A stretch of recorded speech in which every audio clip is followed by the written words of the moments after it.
Olá, olá Samara, olá Lin.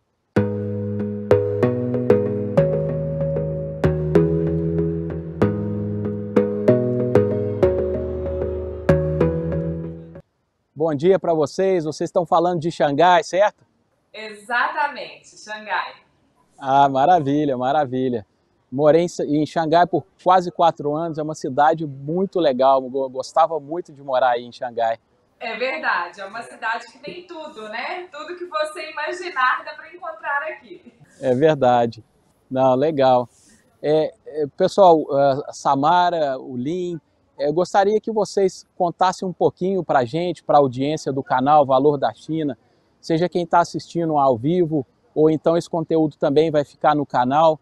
É, Majoritariamente o público do canal são de brasileiros que acompanham notícias sobre China, mas também pelo fato da língua ser a língua portuguesa, a gente também tem recebido mensagens de outros países que falam a língua portuguesa. Ao todo, 9 países no mundo possuem o idioma oficial, a língua portuguesa como idioma oficial, principalmente Portugal, Angola, Moçambique e alguns outros países na Ásia, ou na África e também um na Ásia, que é Macau.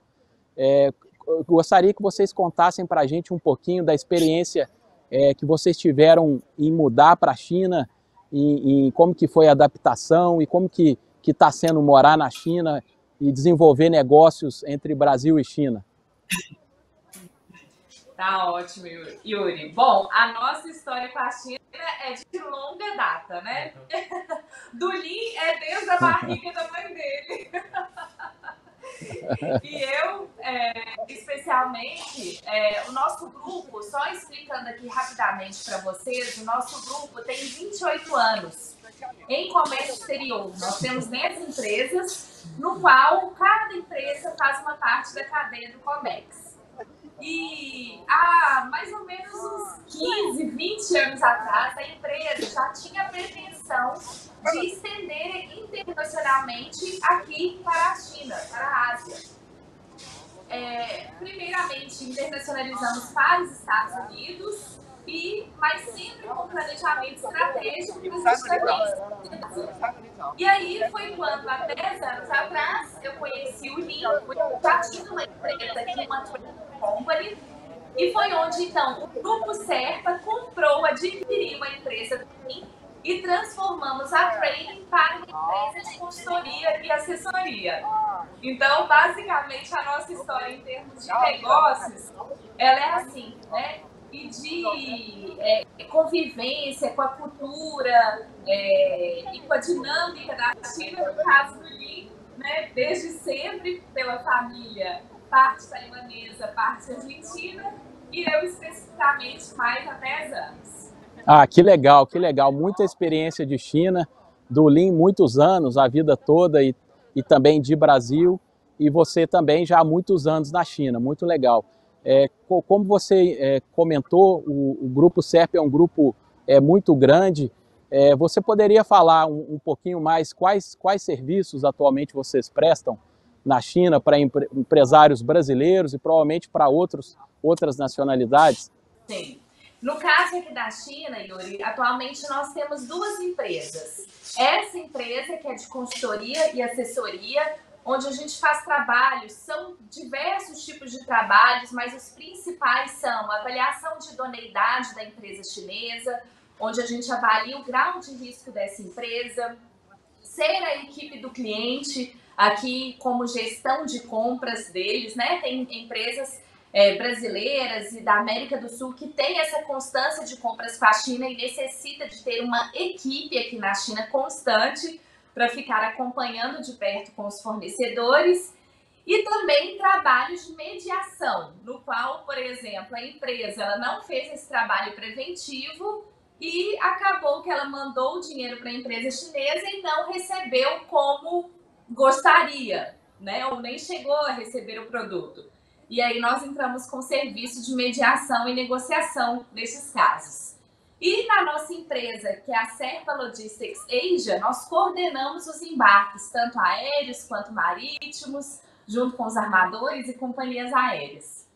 Ah, interessante. Fazem um serviço completo, atendem para todo tipo de serviço aqui na China que provavelmente um empresário no Brasil importando mercadoria vai precisar. Muito legal. Um outro ponto que eu gostaria de perguntar para vocês seria sobre a Feira de Cantão. O intuito dessa live, vamos finalizar 12 dias de live, a gente vai tentar chegar em 60 horas, não sei se vai ser possível, se depender da Jolina vai ser que ela está virando madrugada lá no Brasil e no final da live ela parece que está mais descansada do que no início e eu às vezes já estou arrastando o pé aqui, né? Mas, então o intuito dessa live é a gente mostrar um pouco da Feira de Cantão, que é um evento muito grande, acontece 2 vezes ao ano, muitos brasileiros vêm, visitam a feira, mas é também conversar com brasileiros, né, que têm essa experiência, não só com brasileiros, com pessoas que falem a língua portuguesa, porque o público do nosso canal é Brasil, então eu tentei fazer convite para algumas pessoas e provavelmente futuramente a gente conseguirá trazer mais pessoas de outros países falando português para contribuir também. Mas gostaria de perguntar para vocês, se vocês já vieram aqui na Feira de Cantão, o que vocês teriam para comentar aos brasileiros sobre a Feira de Cantão? A gente que já veio aqui, né, sabe que é uma feira muito grande, teria alguma dica para dar para quem tem pretensão e planeja vir nessa feira, seja em outubro ou ano que vem?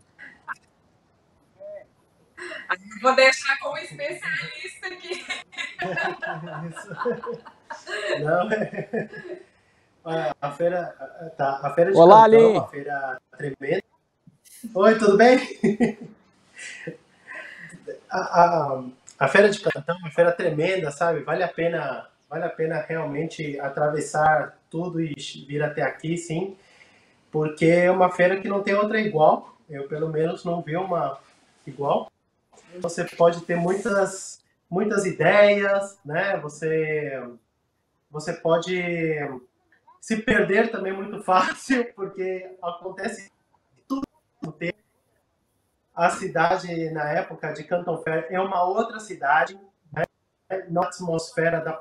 Pois a atmosfera, a energia que a cidade, a feira,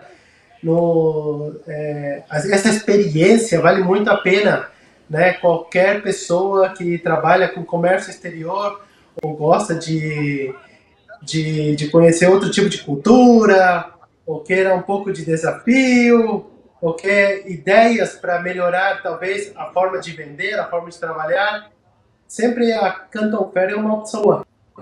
Porque não é só compra e venda, essa energia, essa atmosfera, toda essa complexidade, esse supply chain, né, que acontece nesse momento é muito contagiante, né?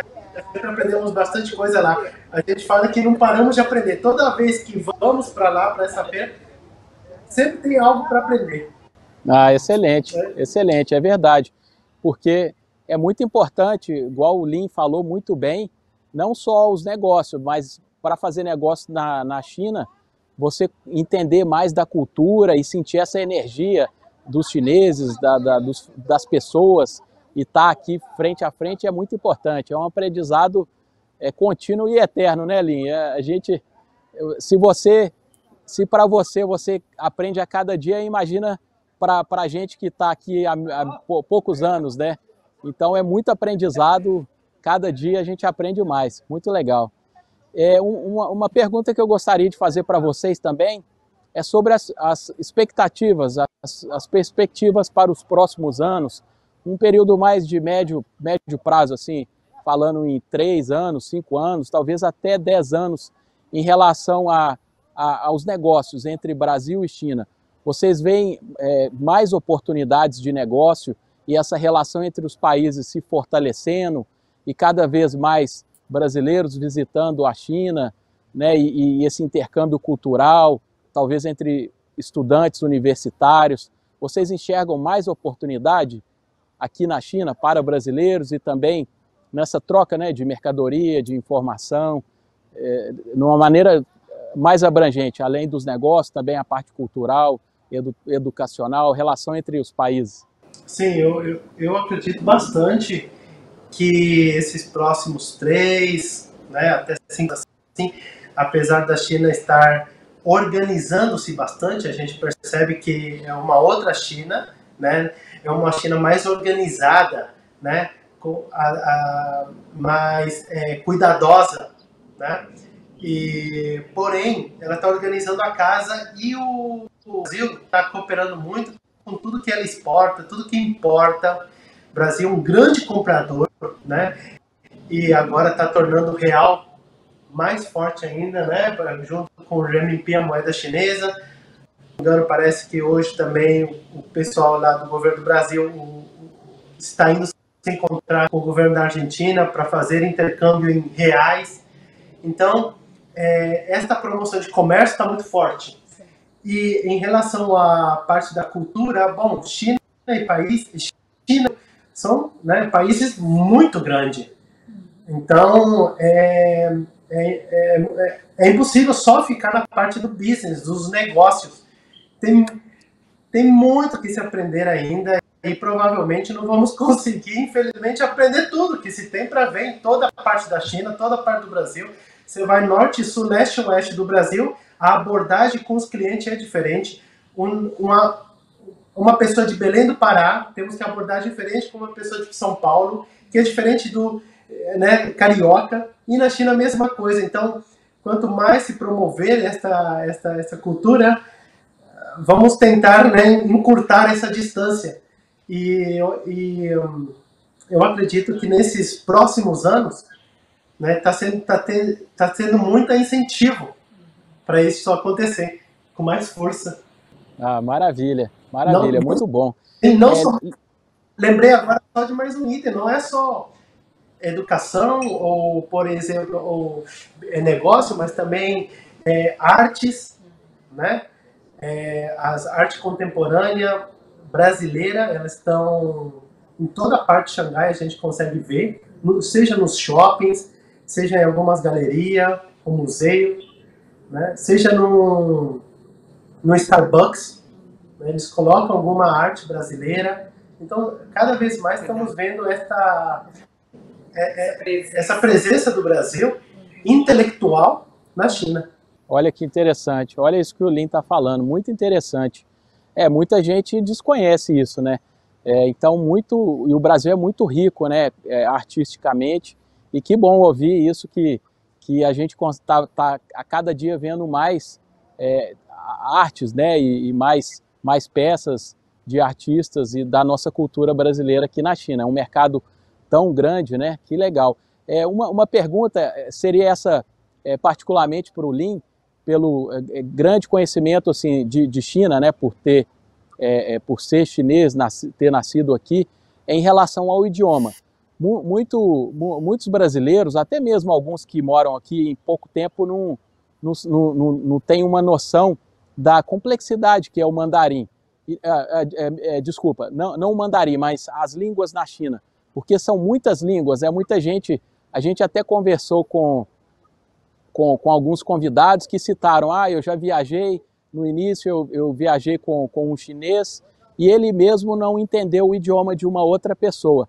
Seria um exemplo que a gente poderia dar para exemplificar o tão grande que é a China e tão complexo, né? Uma analogia ao que você falou, o Brasil também é muito grande, o Belém do Pará, São Paulo, Rio Grande do Sul, a China também é muito grande e aqui em diferentes partes o chinês fala diferentes dialetos, né? Diferentes idiomas, que às vezes até mesmo o chinês não entende. Como que é isso, Lin? Para o brasileiro que nunca veio aqui, para ele entender um pouco mais. Sim, aqui existe muito dialeto, apesar de você dominar e estar com alguém que fala a língua oficial, que é o mandarim, né? Existem sotaques diferentes. Então, uma pessoa do norte da China, ele tem a tonada, o acento mais carregado, né? E no sul, eles até usam outros tipos de forma de montar a frase e se expressar. Mas, sabe, quando os dois têm muita vontade, eu acabo vendo, agora resumindo, assim, que acaba sendo que tudo se entende. Claro, que quando eu falo de negócios, você tem que ser mais preciso e detalhista, né? Principalmente num contrato, que sempre tem umas vírgulas ali e tudo. Porém, na hora de conversar, na hora de trocar ideias, conhecimento, ou até criar amigos, assim, isso não é uma barreira, né? Você acaba se esforçando um pouco mais, porque mesmo você aprendendo chinês, você viaja um pouco, você vai ver o sotaque muito diferente. Mas pelo contexto, você acaba entendendo, né? E sempre uma boa vontade, né? Essa vontade de encarar qualquer desafio, né? Isso vai ajudar bastante nessa trajetória. Essa Mara está aqui e ela, bom, aqui legal, em Xangai, legal. ela é tranquila, né? Então, sim. É muito engraçado isso mesmo, Yuri. Por exemplo, o mandarim, ele é tão rico, né? Tirando a questão dos dialetos, o próprio mandarim, assim, o volume de palavras e o modo de se expressar, ele é tão diversificado que, às vezes, por exemplo, os nossos funcionários da equipe me entendem plenamente o que eu falo, e quando vem alguém de fora arrumar algo aqui em casa ou no escritório, por exemplo, eles têm que traduzir para mim em mandarim o que aquela pessoa está querendo dizer, né? Mas todo mundo, assim, falando mandarim, só que entendem a minha linguagem e eu consigo entender a linguagem deles, mas às vezes não de um terceiro, mesmo falando do mandarim, né? Realmente é bem engraçado. Interessante, o Lin falou que não tem problema, é muito fácil, porque ele entende tudo, mas para a gente brasileiro que chegou depois de, né, por mais que estou na China há 12 anos, eu gostaria que eu sentisse essa facilidade aí do Lin. Você tem. Não. Eu vi você falando chinês, o importante é ter vontade, sabe? A vontade, você já conheceu bastante coisa, né? Vontade. E essa vontade, assim, os povos brasileiros e chineses possuem muita vontade, né? Muita garra, são povos muito batalhadores, trabalhadores, então essa vontade eu tenho certeza que não vai faltar, né? Legal, muito bom. Um outro ponto, né, para a gente já chegando ao final desse bate-papo, seria em relação ao brasileiro, né? Se vocês têm alguma dica, o brasileiro que às vezes tem vontade de visitar a China, mas tem algum receio, muito tempo de voo, ou vou chegar lá, não vou entender a língua, ou não vou saber me virar. Vocês têm alguma dica para encorajar mais brasileiros a visitarem a China? Não somente brasileiros que queiram vir à China para comprar produto e importar, mas também aquele que quer exportar.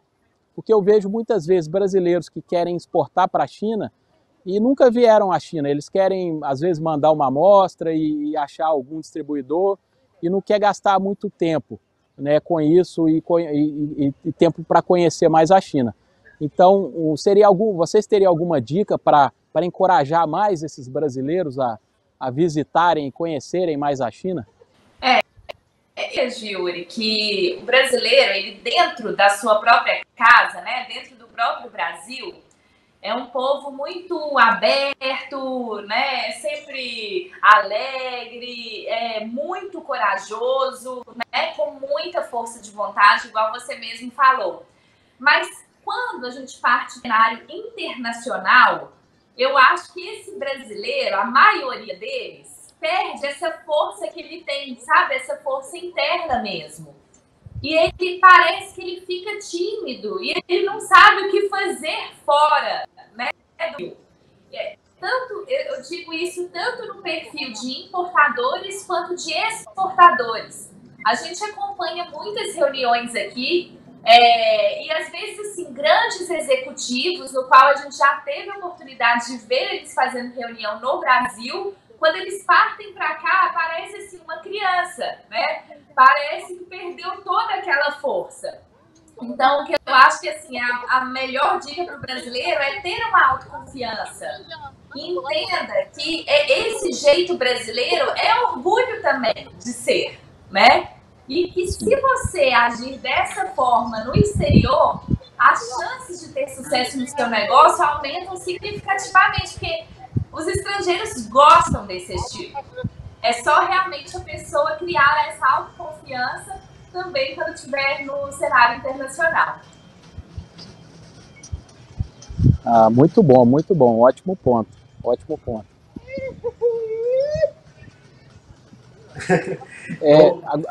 Gostaria de passar...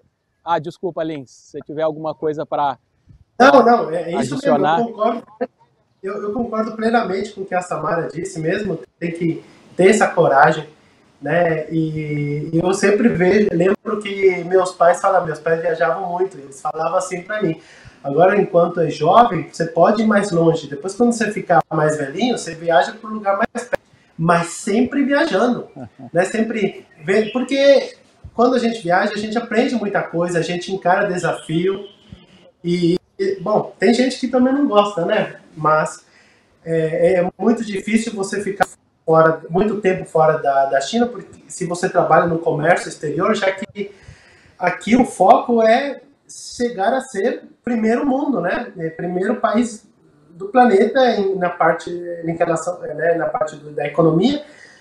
E então você tem que presenciar isso, não é? Isso é muito contagioso. Você tem que ver isso. Então, quando as portas abriram, você tem disposição, é melhor ainda. Muito boa dica essa dos seus pais, muito boa dica. E o comentário da Samara em relação à autoconfiança, eu nunca pensei muito sobre isso, mas de fato é um ponto muito importante, importantíssimo. E a gente vê que muitos chineses, eu já li que existem em torno de 200 milhões de chineses morando no exterior, e brasileiro em torno de 5, 6 milhões.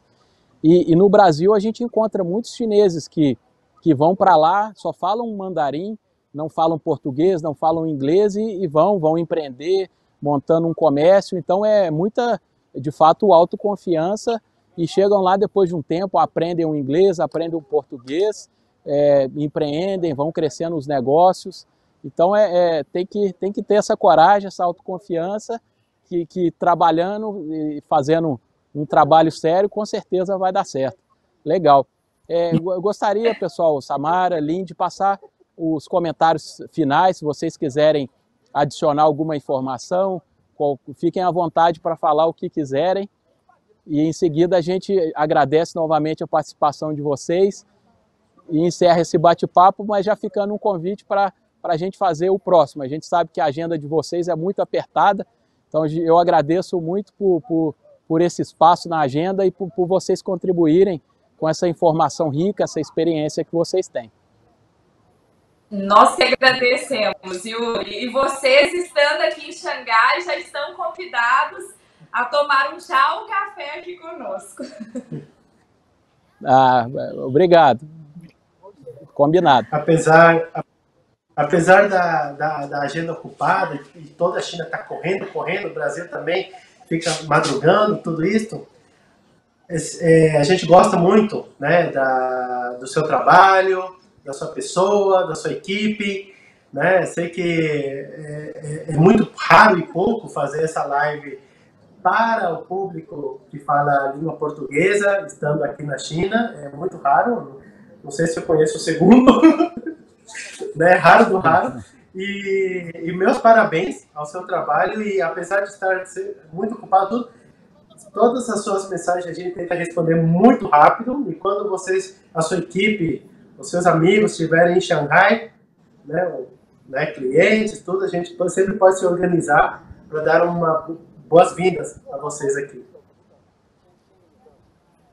Maravilha, muito obrigado. Agradeço muito, Samara, Lin, muito obrigado e despeço de vocês, um grande abraço a toda a equipe aqui, agradece muito a participação de vocês e em breve vamos encontrar em Xangai, então. Estou com saudade, grande saudade de Xangai. Combinado. Vamos sim, sucesso, restinho de feira. Bom trabalho aí. Obrigado. Tá joia. Um abraço. Tchau. Tchau, tchau.